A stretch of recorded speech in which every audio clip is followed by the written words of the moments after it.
Important सवाल है कि बहुत तेज़ी से ज़रई ज़मीन ग्रीन लैंड जो है वो housing societies, commercial activity, industrialisation की तरफ कन्वर्ट हो रही है। सीएम साहिबा ने आते साथ एक कैबिनेट कमेटी फॉर्म की।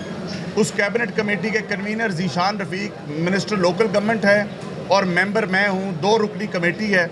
हमने अभी तक 6 मीटिंग्स कर ली हैं। सूबे भर के अंदर हर ज़िले के अंदर हम डिफ़ाइन करने जा रहे हैं, मैप बनाने जा रहे हैं ग्रीन और ब्राउन लैंड का, और इंशाल्लाह ताला वो प्रोग्राम हमारे अप्रूवल के बाद जो सोसाइटी बनेगी वो ब्राउन लैंड पे बनेगी और ग्रीन लैंड की कन्वर्जन इस तरीके से नहीं होगी, क्योंकि अगर ग्रीन लैंड इस तरीके से कन्वर्ट होगी तो काश्तकारी नहीं होगी, फूड स्केसिटी हो जाएगी, जिस चीज़ का हमें बहुत अच्छे तरीके से एहसास है।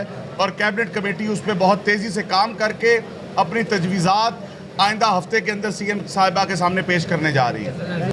जी नाज़रीन, आपने देखा इस फेस्टिवल में बहुत सारे रंगारंग किस्म के वैराइटीज़ के मैंगोज़ भी पड़े। मुल्तान के बासियों के लिए ये खुश नसीबी थी कि फ़ेस्टिवल पाकिस्तान के लेवल पे ये फ़ेस्टिवल हुआ है। इस फेस्टिवल में बहुत सारे वैराइटीज़ का तारुफ़ किया गया।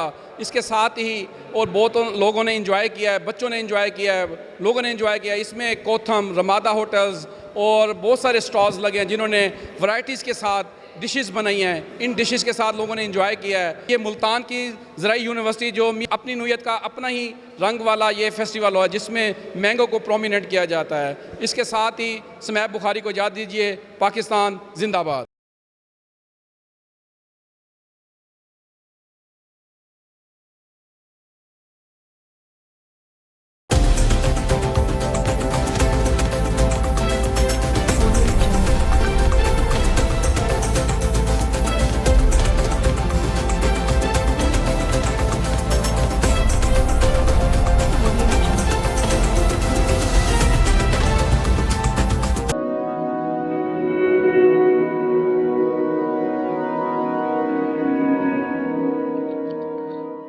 रिस्क अल्लाह के हाथ में है और कभी कभी रज़ाक रिस्क की तकसीम का एहसास उन लोगों को भी अता फरमा देता है कि जो हालात की कड़ी धूप में शजरे सायादार होते हैं।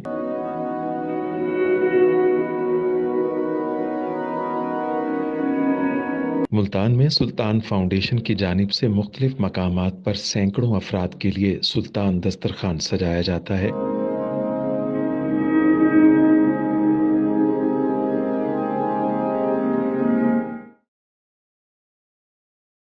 हर इंसान सुल्तान दस्तरखान का मेहमान बनता है। बिलाशुबा सुल्तान फाउंडेशन इंसानियत का काबिल फ़ख्र सरमाया है और भले ही ऐसे इदारे हों या अफराद, वो गुर्बत व इफलास के सुलगते सहरा में एहसास की छतरियाँ बनते हैं।